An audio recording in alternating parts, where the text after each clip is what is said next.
Amid an atmosphere as tense as a tightly strung wire, two nuclear powers keep a constant watch on each other's every move.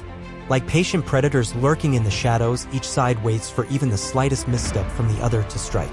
In a setting where a single miscalculation could erase millions of lives, every step, every glance carries an immense and terrifying weight. Whenever tensions reach a boiling point, the world holds its breath. But there's one detail most wouldn't expect. In the heart of this geopolitical storm, the chosen solution by both sides is a choreographed parade, a ceremonial military dance full of symbolism, echoing power and ritual. The stage for this confrontation is none other than the border between India and Pakistan, two nations that once shared a common heritage but are now divided by both visible and invisible lines. More specifically, it takes place at the border crossing between the town of Wagah in Pakistan and the village of Attari in India. To understand the depth of this relationship, we must go back to 1947. When India gained independence from British colonial rule, the vast territory was partitioned along religious lines. The Hindu-majority areas became India, while the Muslim-majority regions formed West Pakistan, now Pakistan, and East Pakistan, now Bangladesh. However, this painful division was far from peaceful. Tens of millions were forced to leave their ancestral homes, triggering an unprecedented wave of migration accompanied by brutal violence steeped in ethnic and religious hatred.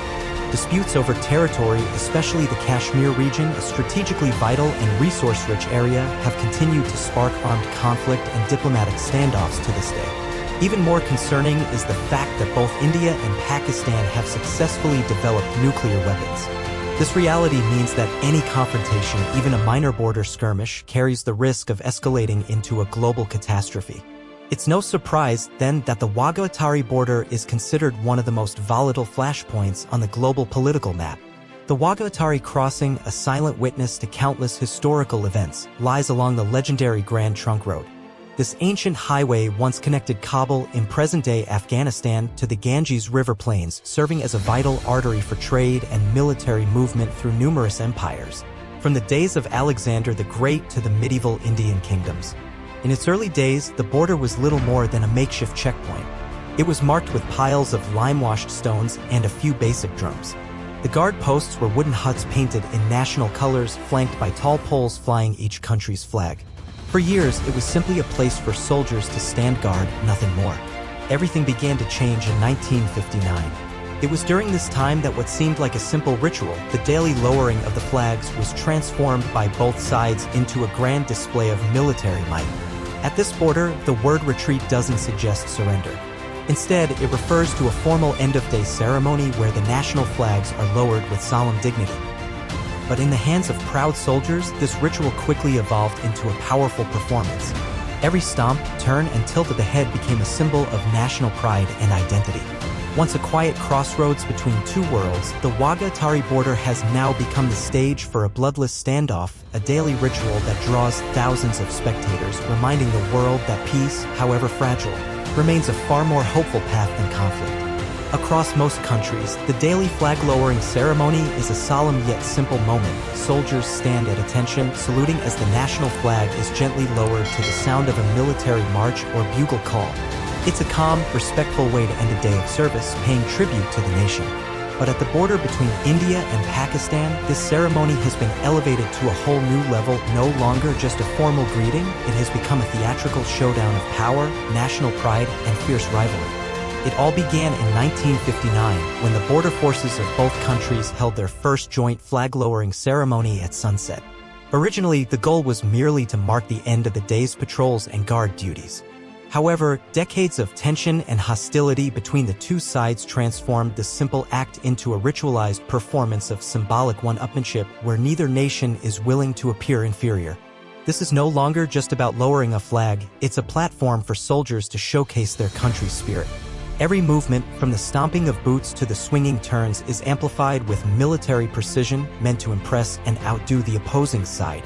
A single misstep, a lower kick, or a weaker shout can tip the symbolic balance of the silent contest. The stands on both sides of the border are packed daily with thousands of citizens cheering and shouting with the same intensity as if watching a high-stakes football match. As the sun dips below the horizon, chants erupt from both sides of the gate. The Pakistani crowd roars in unison, "Pakistan Zindabad." While across the line, Indian spectators answer with thunderous cries of Bharat Mata Ki Jai. Each side tries to drown out the other in a vocal contest of patriotism because in this ritual, losing in spirit is simply not an option. Then, the ceremonial guards emerge from their barracks. On the Pakistani side, soldiers wear their iconic black uniforms while India's border security force steps forward in striking khaki. Every detail of their appearance is meticulously maintained, from shoes polished to a mirror-like shine, to perfectly groomed mustaches and most notably the extravagant fan-shaped headdresses in vibrant colors, imposing and flamboyant in equal measure. Every step they take is part of a performance, strides longer than usual, arms swung high above the head, and boots pounding the ground like drum beats. Each gesture delivers a wordless message: we are not inferior. The most anticipated moment, and often the highlight for the audience, is the series of high kicks.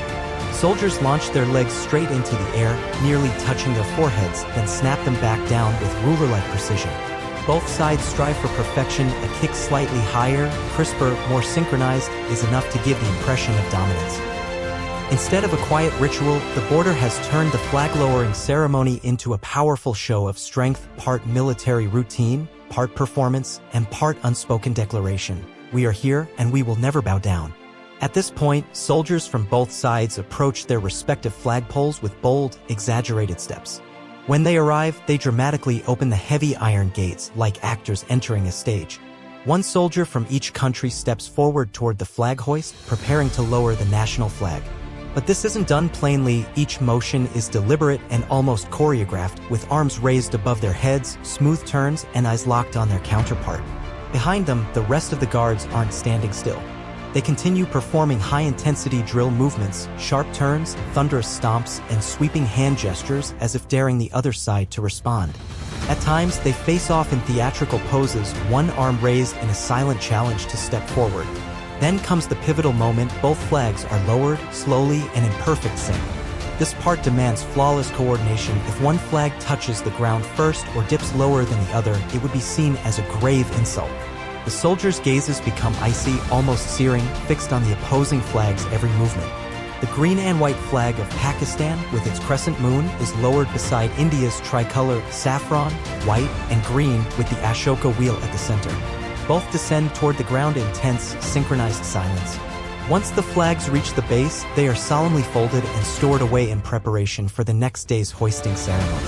At this point, two officers, one from each side, step forward to the main gate. There, they exchange a symbolic handshake, often described as a gesture of peace. But in reality, it is brief, cold, and purely ceremonial. There are no smiles, no greetings, no friendly eye contact. Immediately afterward, they turn and walk away without showing the slightest emotion. As the gate closes behind them, the retreat ceremony ends abruptly, like the final curtain falling after a dramatic stage performance. What's remarkable is that the ceremony isn't just a military ritual. It takes place every single day, precisely at sunset, regardless of holidays, weather, or political tensions.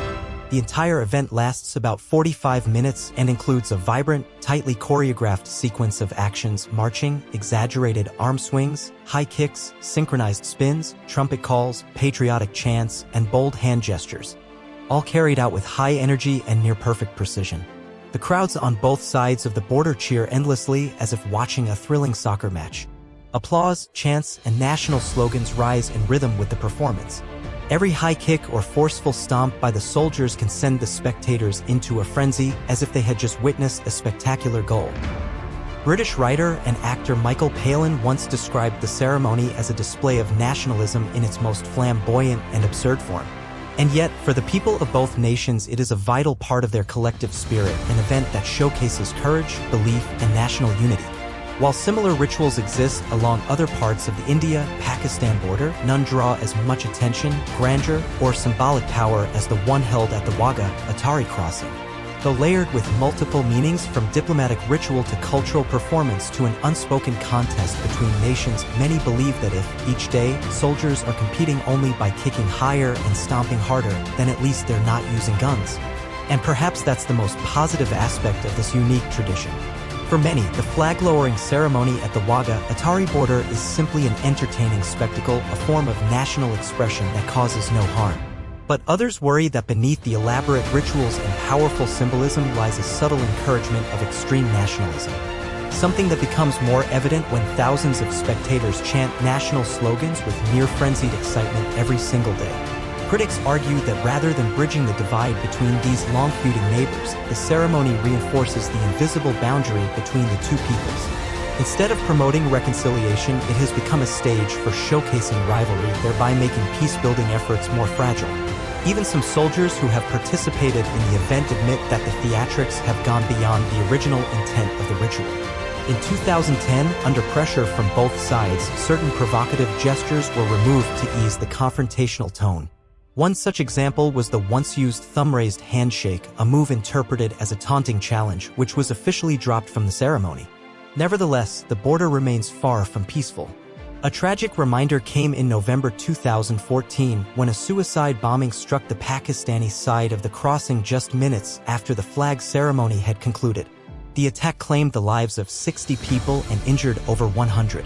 Fortunately, there were no casualties on the Indian side during that devastating event. More recently, in May 2025, tensions flared again following a terrorist attack in India allegedly linked to extremist elements operating out of Pakistan. In retaliation, India launched limited airstrikes, escalating the regional situation. In response, the Wagah Attari ceremony was suspended for several weeks.